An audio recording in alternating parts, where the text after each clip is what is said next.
ओम नमः शिवाय दोस्तों। बहुत स्वागत है आपका अपने चैनल मदर योगी की यात्रा पे।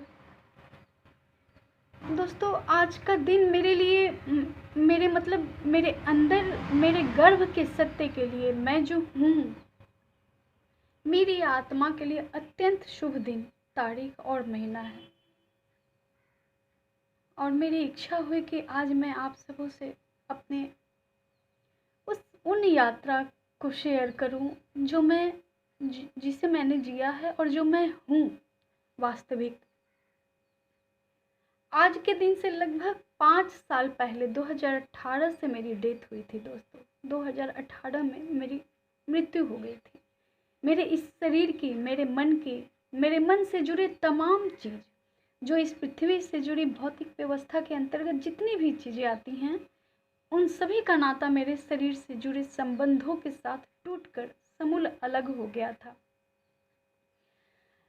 मैं ये कन्वर्सेशन आप लोगों से इसलिए करना चाहती हूँ कि मैं जानती हूँ इस चैनल पे जितने भी व्यूअर्स हैं, जितने भी मेरे सब्सक्राइबर हैं, सभी में आध्यात्म के प्रति रुचि और आत्म अध्ययन की खोज, आत्मा की खोज। और ट्विन फ्लेम जर्नी में बहुत लोग हैं, बहुत आध्यात्म की खोज में निकल पड़े हैं। तो ये बहुत हेल्प करेंगे आप लोगों को, और हेल्प भी करेंगी इस व्यू से क्योंकि मैंने अपने जीवन में प्रत्येक शय से सीखा है। और ये हमारे अध्यात्म की जर्नी भी वैसे ही होती है जैसे आपको आगे पता चलेगा। मैंने कुछ चीज़ों को इकट्ठा करके आज पन्नों पर लिख कर आप लोगों के सामने बैठी हूँ, आप लोगों से शेयर करने के लिए। तो आज का ही वो दिन है दोस्तों, मेरे शरीर से जुड़े संबंधों के साथ टूटकर समूल अलग हो गया था और मैं अकेली स्वयं के साथ, बस अपने आत्मा के साथ रह गई थी। ये आज का दिन मेरे लिए एक नई जन्म की शुरुआत का दिन है। 7 अगस्त 2019 को मेरी सोल ने अपने स्वाभाविक स्वरूप को मेरे सामने उजागर किया था, और जो उजागर करने का प्रोसेस था उसमें स्वयं पंचभूत, जो मेरे ही जठराग्नि में, जिन्हें मैंने ही न जाने कितने जन्मों से अपने अंदर बहुत सारे संसार व्यवस्था के गर्भ में बहुत अंदर ढकेला हुआ था, वो तब उजागर होते हैं जब मैं अपने इस संसार के भौतिक स्वरूप के अंतर्गत वाले रूप से स्वयं को ही दूसरे स्वरूप से टकरा गई। वो मेरा स्वरूप इतना कुरूप होगा, इतनी भयावह होगी, जिसकी विध्वंसक शक्ति ने मुझे मेरे ही अंदर के जो मैं वास्तविक हूँ उस परमात्मीय शक्ति को आत्म स्वरूप में सदा के लिए स्थित जो है उसका प्रत्यक्ष दर्शन करवा देंगे। इतनी ताकतपूर्ण होगी, सोचिए। ठीक उसी तरह जैसे जब हीरा निकलता है अपने खादान से तो वो अपने वास्तविक स्वरूप को नहीं प्राप्त होता है जब तक उसे तपाया नहीं जाता, कुंदन नहीं बनाया जाता, तभी वो अपने वास्तविक स्वरूप को प्राप्त होता है। ठीक उसी तरह मेरे अंदर के मैं की जब मृत्यु हो गई थी, जब मैं अपने इस भौतिक स्वरूप से टकरा गई थी, तभी उसी दिन उसकी मृत्यु हो गई थी। ये आज का ही दिन है दोस्तों, और ये प्रत्यक्ष दर्शन मुझे मेरे अंदर के पंचभूतों ने एक साथ अपने होने का प्रमाण लगातार इसी 1 घंटे के अंदर जो जोर जोर से मेरे अंदर बोल कर देने लगे। ये शुभ दिन 7 अगस्त ही था, जो मेरे सुपुत्र के जन्म का भी दिन है, जो स्वयं मेरे आराध्य शिव का वरदान है, और ये मेरे भाग्य की शुभता है जो उन्हीं के द्वारा मेरे अंदर तत्वों ने नृत्य करना प्रारंभ किया। मैं बस पूछी अपने बेटे से, उनसे कि बेटा आपको आपके जन्मदिन पर क्या चाहिए। वो बहुत देर चुप रहने के बाद बोला, मम्मी मुझे शिव बनना है, जो कि इसका मेंशन मेरे फर्स्ट वीडियो को देखिएगा अगर आप देखना चाहें, ये आपकी स्वतंत्रता पे निर्भर है। तो उसमें मेरी ऊर्जा, मेरी एनर्जी, मेरी कही हुई बातें, मेरे जो थॉट चल रहे थे, वो विचार, वो सब आपको बतलाएंगे कि मैं कहना क्या चाह रही थी। हालांकि वो बहुत स्पष्ट समझ नहीं होगा उसमें, लेकिन उसमें मेंशन है आपको, ये मेरे बेटे के जन्मदिन की ही बात है, जिस दिन मेरा भी जन्म हुआ था। तो वो बहुत देर चुप रहने के बाद बोला, मम्मी मुझे शिव बनना है। मेरे हृदय ने उसे तत्काल कहा कि अगर तुम ऐसा चाहते हो तो अवश्य तुम शिव और को प्राप्त होगे। पर ये उनके सवाल और मेरे जवाब ने मेरे अंदर के तत्व को जागृत कर पंचभूत के द्वारा बिन रुके लगातार लगातार निकलते जा रहे थे। और मैं घर के काम करती रही और वो विस्फोटक होकर मेरे अंदर फटते रहे, फूटते रहे। उनकी ऊर्जा दोस्तों इतनी तीव्र थी कि मेरे बदन इस तत्व ज्ञान के लगातार डाउनलोडिंग के कारण पूरे वाइब्रेशन मोड पर आ गए। और मैं चाहती थी कि घर के कामों को निपटा लूं, पर असहज होने के कारण मैं जितना हो सका की और बार बार कलम और कागज की ओर ही ध्यान आकर्षित हो रहा था। मैं बैठ गई बस 4 पन्ने लेकर, और जो भी ज्ञान आता रहा मैं अपने बेटे को इंगित कर लिखती रही लगातार।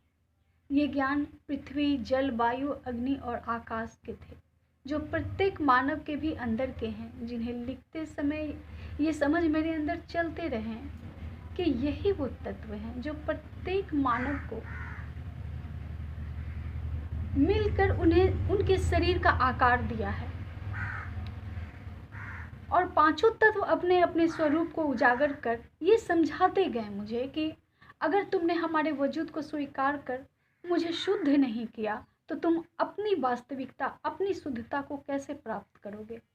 इन्हें बैलेंस कर, जैसे कि हम सभी भी जानते हैं दोस्तों, 70% जल और जल के अलावा जितने भी तत्व हैं, जैसे इस पृथ्वी पर भी 70% जल है और बाकी के 4 तत्व जो हैं सभी की उपयोगिता चाहे पृथ्वी पर हो या तुम्हारे अंदर हो, अगर इन 4 तत्वों की उपयोगिता को तुमने अपनी आवश्यकता के अनुसार इस्तेमाल नहीं किया, मतलब आवश्यकता से ज़्यादा इस्तेमाल कर लिया या किसी एक तत्व को भूल कर उनकी उपयोगिता नहीं समझी, उनके महत्व को नहीं समझा, तो तुम स्वयं अनबैलेंस्ड हो जाओगे। जैसे अभी पृथ्वी के 99.7% मानव पृथ्वी पर रहकर भी इस पृथ्वी की मिट्टी, जल, वायु, अग्नि या अनावश्यक और अपनी ही संपत्ति को नष्ट कर स्वयं को भी नष्ट करने पर उतारू है।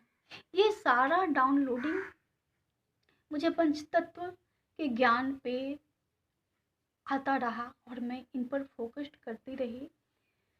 इन सभी तत्वों की जानकारी पिता आकाश मेरे अंदर जो अनंत हैं उन्हीं ने स्वयं दी, जो साक्षात शिव ने मेरे अंदर उतर कर ज्ञान दिया। ये शब्द जब इन शब्दों पर, मुझे पंच तत्वों पर, अब अपनी शिव और ज्ञान पे जब भी बात करती हूँ तो मेरे बदन वैसे ही वाइब्रेशन मोड पे रहते हैं और मैं बहुत ऊर्जावान फील करती हूँ, जिसके कारण मेरे बोली भी लड़खड़ाने लगते हैं। लेकिन मैं अभी बैलेंस्ड हूँ और इनको शब्द दे पा रही हूँ आपके लिए, आपसे शेयर करने के लिए।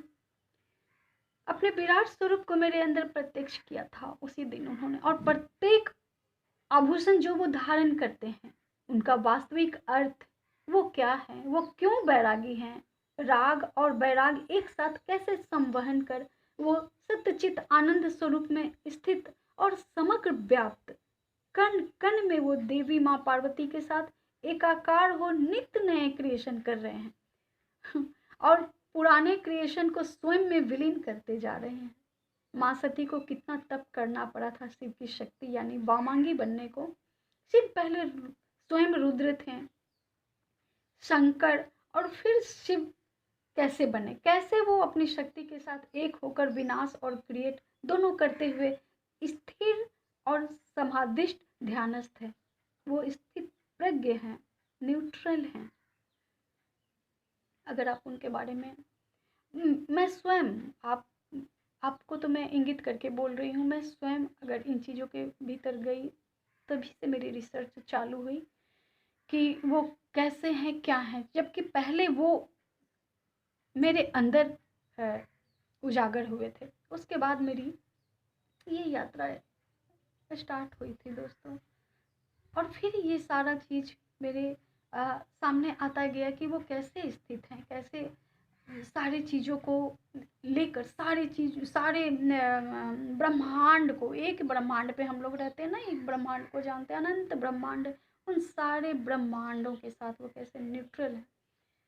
सभी कुछ उन्होंने इन 5 सालों की आत्म जागृति के काल में, प्रत्येक क्षण, प्रत्येक वस्तु, प्रत्येक व्यक्ति, मुझसे होकर गुजरते प्रत्येक शय को उन्होंने स्वयं मेरे लिए महागुरु, आदि गुरु बनकर मेरे लिए गुरु बनाया है। सभी चीज़ों को ये उनकी अपार दयालुता, प्रेम और दानी होने के प्रत्यक्षीकरण है मेरे समक्ष, मेरे लिए। ये सारी बातें जो मैं आप लोगों से शेयर कर रही हूँ, ये आत्म जागृति से जुड़ा एक और ऐसा अध्याय है दोस्तों, जो मुझे ये समझाने में मदद करते हैं कि सभी एक हैं। आप, मैं, पेड़ पौधे, जानवर, सभी इंसान, सभी कुछ, कण कण, रेत, नदियाँ, पहाड़, पत्थर, सभी में जीवन है। हम सभी बिल्कुल एक नेटवर्क की तरह हैं, जिनका तार एक जगह से भी अगर मान लीजिए चूहा कतर दे, तो कनेक्शन में रहकर उस श्रेष्ठता के कनेक्शन को स्वयं से कट कर देते हैं हम लोग, है ना। कहीं से भी अगर कट हो जाता है, चूहा Qatar they, in the sense कि अगर आप अपने अपने अंदर के कनेक्शन से स्वयं से नहीं जुड़े हुए हैं, अगर तत्व आपके अशुद्ध है, स्वयं के कनेक्शन जब स्वयं में ही